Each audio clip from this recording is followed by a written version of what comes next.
For me, like I started, like I didn't necessarily start in the YouTube industry. Like I started in traditional media. Like the last job that I had was for a TV show, outside of being in YouTube.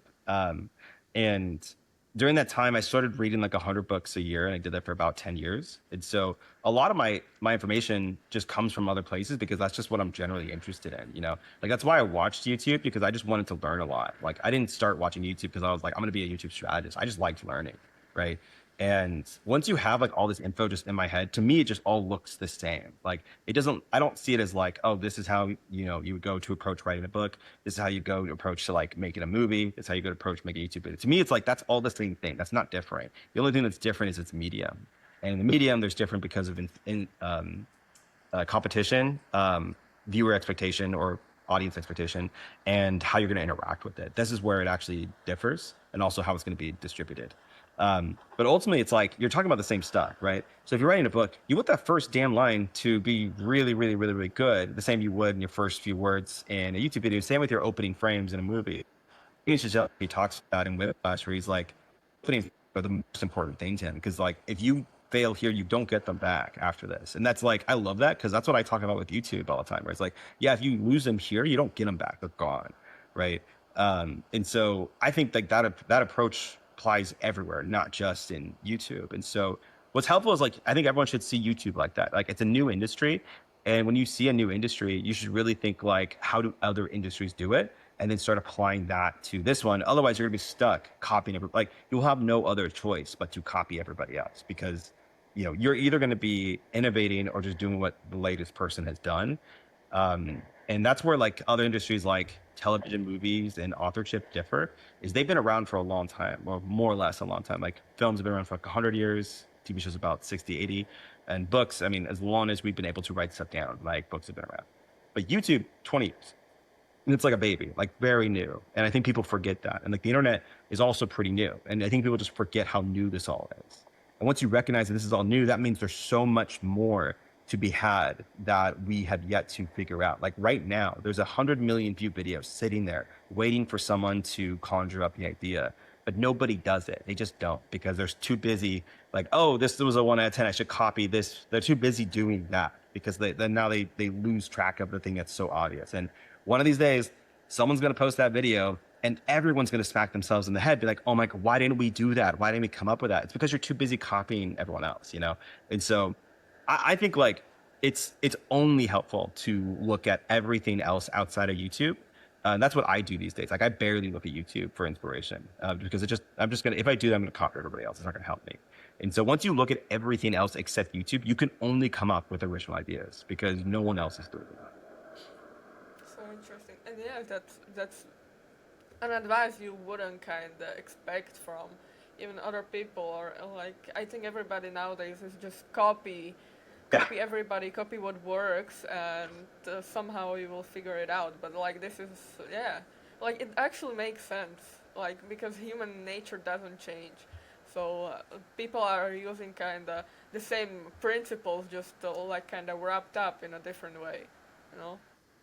No, I fully agree, and I think like, it's funny 'cause it's funny that you're right. Like to me, copying someone else, that's not a strategy. Like I like if I was a YouTuber, I had my own channel, I could have just done that. Like I didn't need you to tell me that, right? I feel like if you're doing real strategy, it's like real like high level info. It's not just like see this guy copy what they did, call it a day. Yeah. Like, and it makes sense too, like when you like kind of look at it now. So, and kind of the question that comes in head, like when people like try to be original or they take this kind of like even different idea or kind of when they are making a thumbnail, they want to kind of put something.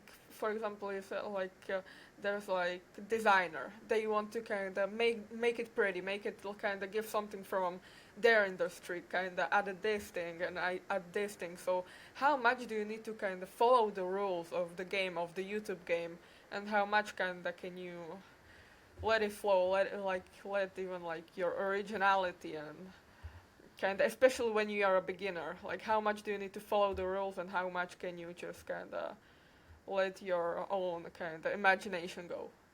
Yeah. Yeah, I think like originality, like when I say making an original format, it's not impactful because it's original. Like there's a like original isn't necessarily good. Like I can make an original thumbnail that's bad. Like no one's ever done this. There's a reason because it's not a good idea, right? Same thing with the original YouTube video. This is an original video, but it's not good. And that's why no one's ever done it. So coming up with an original idea is actually super easy. It's just coming up with an original idea that is effective. That's where it gets really hard. And to me, it's like, I'd rather have the idea that's, copied or stolen from somebody else, but it feels like it's incredibly effective the way I do it. And this will be like, borrowing or stealing like an artist, right? But when it comes to like making that original concept that is effective, this is interesting because if you have the right instincts, like I do, like you'll know what is bad, and it's okay to make bad stuff. You just don't want to pretend that's the final verdict, right?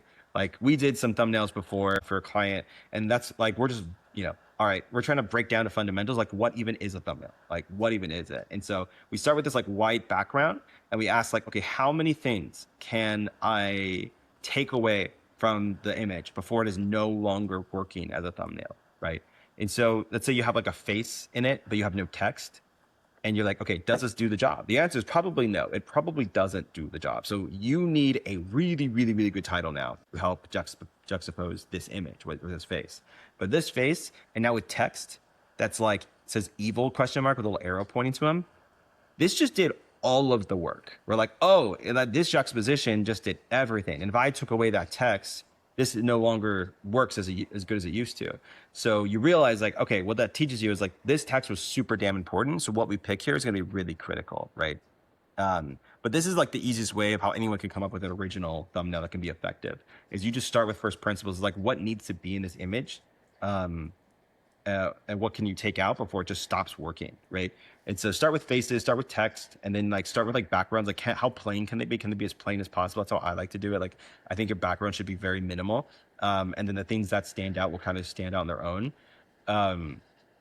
And so the only other way to come up with something original is just like, I think if you look at like people who've been here before, so like marketers have been here before, like the show Mad Men, they're like an ad agency.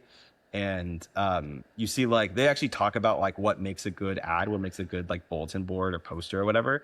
They talk about like information that's hidden, information like the least amount of information as possible. It's actually funny because it's like, oh, this will actually teach you how to make good thumbnails. It's really like understanding like what's a like good marketing is really what you want to understand.